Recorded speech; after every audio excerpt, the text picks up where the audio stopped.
Hello everyone, कैसे हैं आप सब। आई होप आप लोग एकदम अच्छे होंगे। बड़ों को मेरा प्रणाम, छोटों को प्यार भरा नमस्कार। तो स्वागत है आप लोगों का मेरे चैनल पे उमा स्टडी व्लॉग पे। और आज है संडे, तो आज मैं मॉर्निंग में अपनी पढ़ाई नहीं करूँगी क्योंकि बहुत दिनों से मैं अपने घर की क्लीनिंग नहीं करी हूँ। आप लोग वीडियो में देख ही रहे होंगे कि जैसे का तैसे सारा सामान इधर उधर फैला पड़ा हुआ है। मैं वही काम डेली करती थी जितने में मेरा काम चल जाए। तो आज मैं सबसे पहले अपने घर की क्लीनिंग करूँगी क्योंकि आज संडे भी है, तो मेरा बेटा भी घर पे है। और आप लोगों ने देखा ही है, अभी वो सो रहा है, तो इस वजह से जितना जल्दी हो सकेगा मैं फटाफट जल्दी जल्दी चलाऊँगी अपना जादू। अरे जादू नहीं बोलेंगे, मैं चलाऊँगी फटाफट अपना हाथ।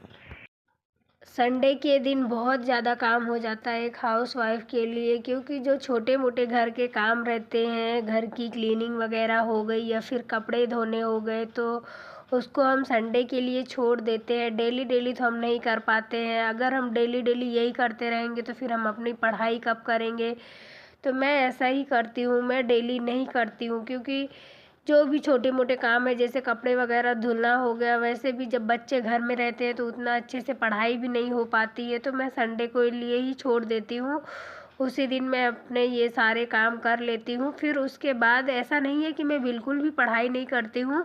फिर उसके बाद मैं फटाफट सारे काम करके फिर जो भी टाइम बचता है दोपहर में, फिर मैं उसके बाद अपनी पढ़ाई करने के लिए बैठती हूँ, क्योंकि घर की क्लीनिंग वगैरह भी करना रहता है। अगर बहुत ज़्यादा गंदा हो जाता है, फिर कोई आ जाता है घर में, तो फिर हमको अच्छा नहीं लगता है।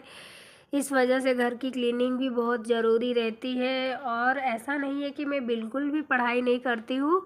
मैं जो भी काम रहता है उसको फिनिश करने के बाद फिर जो दोपहर का टाइम बचता है, मैं उसमें सोती नहीं हूँ। फिर मैं अपनी पढ़ाई करने के लिए बैठ जाती हूँ। लगभग 2 से 3 घंटे तक मेरी दोपहर की पढ़ाई हो जाती है। फिर हम शाम को थोड़ा नाश्ता वगैरह करते हैं। उसके बाद फिर मैं अद्विक को लेकर बाहर 1 घंटे के लिए मैं बैठ जाती हूँ, क्योंकि वो बाहर खेलता है बच्चों के साथ।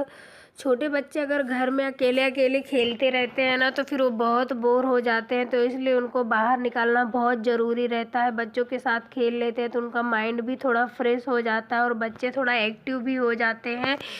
तो इस वजह से बच्चों को अद्विक को मैं बाहर लेके बैठ जाती हूँ। और ऐसा नहीं कि मैं ऐसे फालतू बैठी रहती हूँ। जब मैं बाहर बैठी रहती हूँ तो मैं कोई वीडियो चला लेती हूँ, जो भी मुझे लगता है, जीके की हो गई या तो फिर इंग्लिश की हो गई, कोई भी वीडियो चला के मैं उसको देखती रहती हूँ। या तो कोई भी क्लासेस चल रही होती है तो मैं उसको अटेंड कर लेती।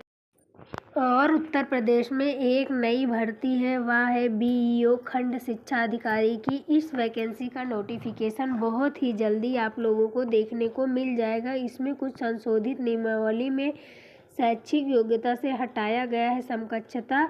इसमें समकक्षता शब्द देखिए, इसमें एक वर्ड है समकक्षता, तो उसको हटा दिया गया है। जिसमें जो वैकेंसी आती है नॉर्मल क्वालिफ़िकेशन होती है, जैसे ग्रेजुएशन हो गया, बीएड हो गया, बीटीसी वाले बच्चे भी आ जाते थे। लेकिन इस बार हटा दिया गया है बीटीसी वालों को। और इसमें टेट और सीटेट नहीं लिया गया है। तो जो लोग बीएड वाले हैं और जो एमएससी और एमए जिन्होंने किया है, वह इस फॉर्म को फिल कर पाएंगे। और इसमें जो एज दिया गया हुआ है वह 21 से 40 है। और एग्ज़ाम पैटर्न इसमें होगा, इसमें 2 पेपर होंगे, फर्स्ट और सेकंड, मतलब प्री और मेंस, इसमें 2 एग्ज़ाम लिया जाएगा। तो अभी बहुत ही जल्द इसका भी नोटिफिकेशन आने वाला है। मैं आप लोगों से यही कहूँगी कि अगर कोई भी वैकेंसी आ रही और आप लोग एलिजिबल है तो ज़रूर फॉर्म फिल करिएगा।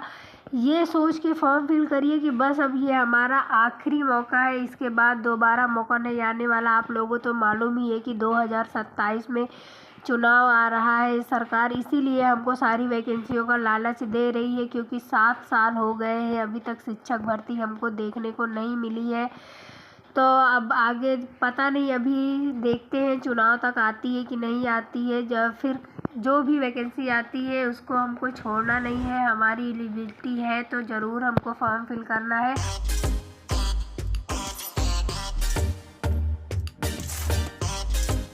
और आज मैं मॉर्निंग के ब्रेकफास्ट में बनाई हुई थी पोहा। आज मैंने पोहा को थोड़ा अलग तरीके से बनाया हुआ है। डेली तो वैसे मैं टमाटर धनिया वगैरह डाल के बना लेती थी। आज मैंने इसमें आलू भी बॉयल करके और फिर उसको कट करके पहले मैंने आलू को फ्राई कर लिया था। फिर उसके बाद टमाटर मिर्च धनिया वगैरह डाल के और थोड़ा सा मैं पोहा में नींबू ज़रूर ऐड करती हूँ, क्योंकि नींबू में विटामिन सी होता है, हमारी बॉडी के लिए बहुत ही ज़्यादा वो फ़ायदेमंद होता है। तो इस वजह से मैं नींबू ज़रूर ऐड कर देती हूँ पोहा वगैरह में।